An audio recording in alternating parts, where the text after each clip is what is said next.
Asubuhi ya Jumapili ya leo nimekucha niko Bukoba, Kagera, katikati ya mazingira ambayo kuumiza na kusikitisha sana.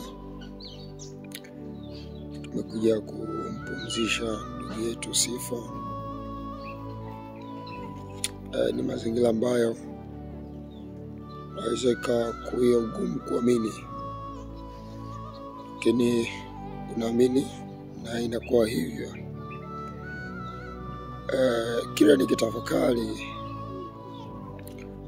kwa naona ni kweli. Siku kadhaa hizi nimekuwa na ubize ambao pelekea nishindwe kuongea lolote, na kweli inawezekana hata klipu hii kashindwa kufikia ndani ya muda kwa sababu ya mazingira nilionayo, na simu yangu haishiki mtandao. Mara nyingi wanaitumia ikiwa ina wifi. Lakini katika yote hayo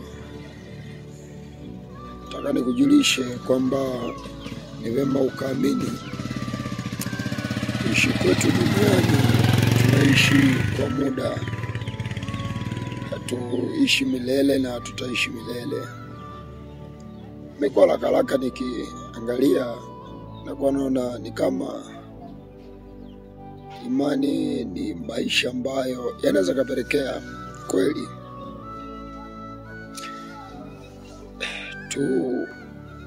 tuondolewe duniani mapema.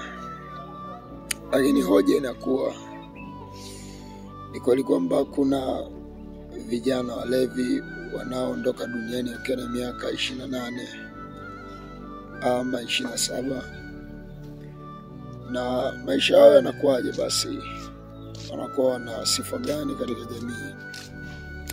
Nani anaona kwa ni akina nani? Wanajiona kwa ni watu aina gani? Labda kuna mtu yote wanafahamu kwamba wapo, waliwahi kuwepo, watakuja kuwepo. Tatizo kubwa wanakuaje? Nafahamu katika Mathayo 5:24 imeandikwa kwamba sisi ni nuru ya ulimwengu, na taa haiwashwi na kuwekwa chini ya pishi. Mara nyingi taa ikishakuwa iko juu ya kiango na ikawa inaangaza nyumba nzima, taa moja hii ikizimwa, kipande kikubwa cha watu wanaiona taa iliyozimwa na kuona tungehitaji taa iendelee kuwepo duniani. Tungehitaji taa iendelee kumulika na kwa sababu ya mwanga kwenye jamii. Yanapotokea mazingira ambayo taa hii imepata shida, wengi wa watu wanaanza kulalamika, kwa nini taa hii? Kwa nini taa hii? Lakini ukweli ni kwamba tumekuwa nuru kwa neno la Mungu. Neno la Mungu, maandiko na Biblia ndio lilotugeuza kuwa nuru. Hatukuwa nuru kwa sababu ya maisha tulikuwa tunaishi. Yesu anasema kwamba wale ambao bado hawajampokea na bado hawajatiwa nuru wamo gizani. Kwa hiyo tumekuwa nuru kwa neno la Mungu. Neno la Mungu limetufanya tuwe nuru, limetufanya tuwe faida kwenye jamii zetu, limetufanya tuwe ni watu ambao jamii zinaanza kuona mambo ya kujifunza kwetu, mambo ya kujivunia kwetu na namna kadha wa kadha. Sasa neno la Mungu hilo pia liko na kipande kingine ambacho Yesu anasema watawaua magerezani, watawafunga na mazingira mengine mengi kama hayo.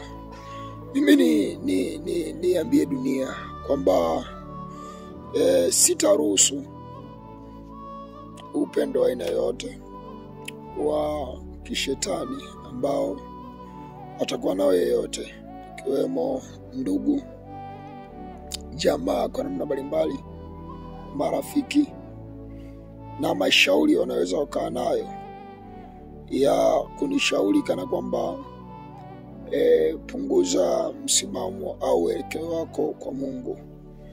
Mimi nijuacho ni kile kilichoandikwa katika Ufunuo 14:13 ya kwamba heri wafu wafao katika Bwana tangu sasa wapate kupumzika baada ya taabu zao.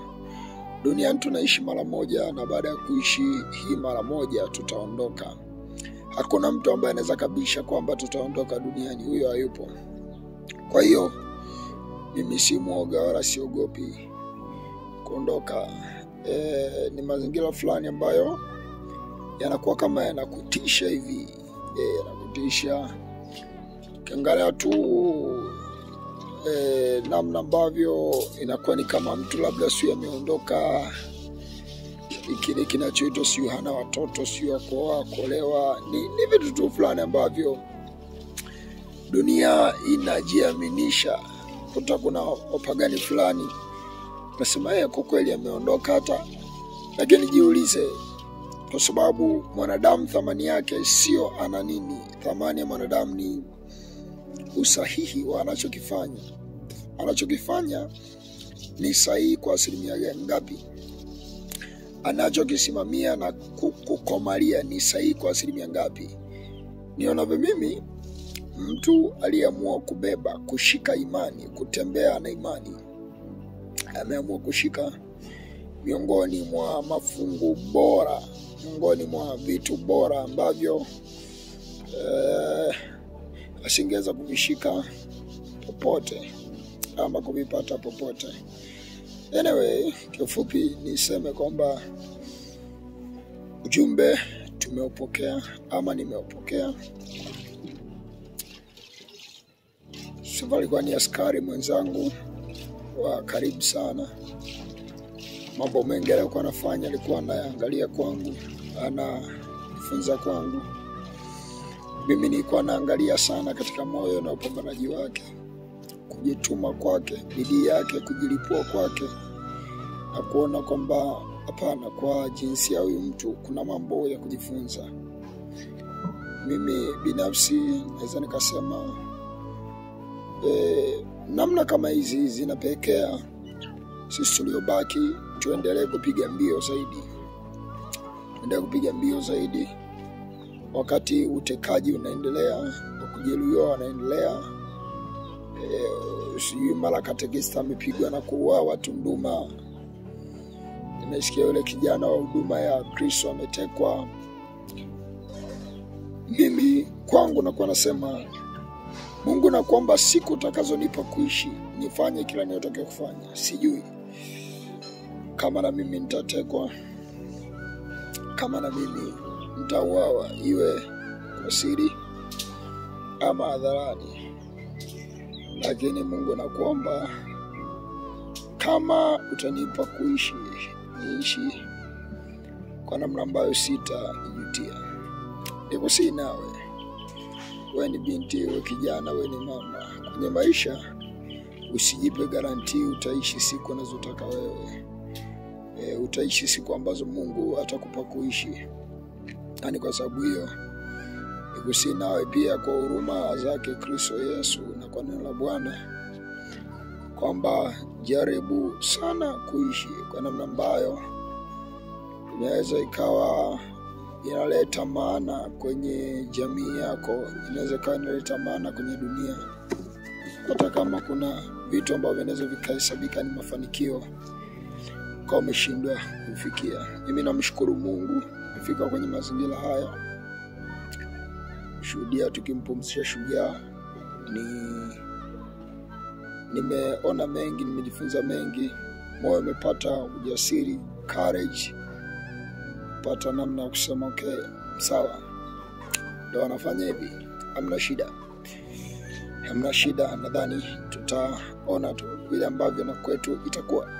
Lakini baada ya hapo kuna chochote ambacho kitapunguzwa katika lile ambalo Mungu alitaka tufanye tukiwa duniani. Niseme hii ni sauti ya mtoto mtoliaye kutoka gerezani, ikiwa mimi mwenyewe nalia kutoka mahabusu. Sema tengenezeni njia ya Bwana, isheni mapito yake, kwa Bwana mhukumu wake yu karibu na kuja. Hii ndio maana ile neno Maranatha. Amen.